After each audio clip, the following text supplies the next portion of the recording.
టీ10 నేను రేవతి. ఒకప్పుడు బీఆర్ఎస్ లో కింగ్, కేసీఆర్ తర్వాత అంతటి లీడర్. తెలంగాణ ఉద్యమం సమయంలో తన వాగ్దాటితో తనకంటూ ప్రత్యేక అభిమానులను సృష్టించుకున్న నేత.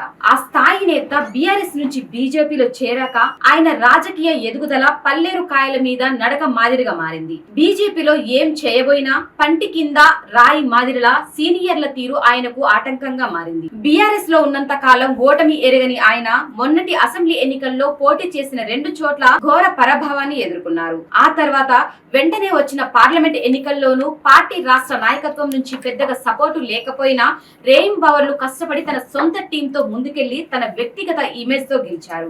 ఎంపీగా గెలిచిన తర్వాత అధ్యక్ష స్థానం కోసం ఆయన తీవ్ర ప్రయత్నం చేస్తూ వస్తున్నారు. అమిత్ షా తో నేరుగా మాట్లాడే, రాజకీయాలపై చర్చించే చొరవ ఉన్న ఈటలకే రాష్ట్ర అధ్యక్ష పీఠం దక్కబోతుందనే ప్రచారం జరిగింది. కానీ ఆయన అధ్యక్షుడైతే తమకు ఎక్కడ ముప్పు వస్తుందో అన్న భయం సీనియర్ నేతల్లో నెలకొంది. దీంతోనే ఆయనకు అధ్యక్ష పదవి రాకుండా 2 కేంద్ర మంత్రులు, ఆర్ఎస్ఎస్ ముఖ్య నేతలు రంగంలోకి దిగి ఈటలపై జాతీయ నాయకత్వం వద్ద నెగటివ్ గా చెప్పినట్టు తెలిసింది. కేంద్ర మంత్రులు G Kishan Reddy, Bandi Sanjay Kumar, BJP parliament board సభ్యులు, ఎంపీ డాక్టర్ కె లక్ష్మణ్లు ఈటలకు ఇవ్వొద్దని అధిష్టానం వద్ద తెగేసి చెప్పినట్టు ప్రచారం జరుగుతున్నది. తమ అనుచరులకు ఇప్పించుకునే ప్రయత్నాల్లో ఎవరికి వారే మునిగిపోయారు. బండి సంజయ్ ఒకడుగు ముందుకేసి పదే అర్బన్ నక్సలైట్లు తెలంగాణను ఏలుతున్నారని మాట్లాడటం కూడా ఈటలను వెనక్కి కొట్టడంలో భాగమేనని చర్చ బీజేపీ శ్రేణుల్లోనే జరుగుతున్నది.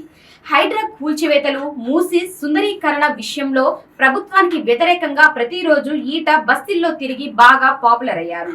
ఆ తర్వాతనే కేంద్ర మంత్రులు అలర్ట్ అయ్యి బస్తీల్లో నిద్ర కార్యక్రమానికి ఉపక్రమించారు, సక్సెస్ అయ్యారు. అదే సమయంలో కింది స్థాయిలో హార్డ్ కోర్ బీజేపీ శ్రేణుల నుంచి ఈటలకు సహకారం దక్కకుండా చేయడంలో ఆ 3 నేతలు సక్సెస్ అయ్యారు. కాంగ్రెస్ ప్రభుత్వం ఏడాది పాలన వైఫల్యాలపై బీజేపీ తలపెట్టిన సభా బాధ్యతలను జాతీయ నాయకత్వం ఈటలకు అప్పగించింది. అంతా తానై ముందుండి సరూర్ నగర్ సభ జయప్రదం చేయడం కోసం ప్రయత్నం చేశారు. కానీ అక్కడ ఆయనకు క్రెడిట్ దక్కొద్దనే ఆలోచనతో పార్టీ సీనియర్ నేతలు, ఎంపీలు, ఎమ్మెల్యేలు సహకరించలేదు. దీంతో ఆ సభకు పట్టుమని 5-6 వేల మంది కూడా రాలేదు. దీనిపై బీజేపీ జాతీయ అధ్యక్షులు జేపీ నడ్డా ఒకంత అసహనం వ్యక్తం చేసినట్టు తెలిపింది.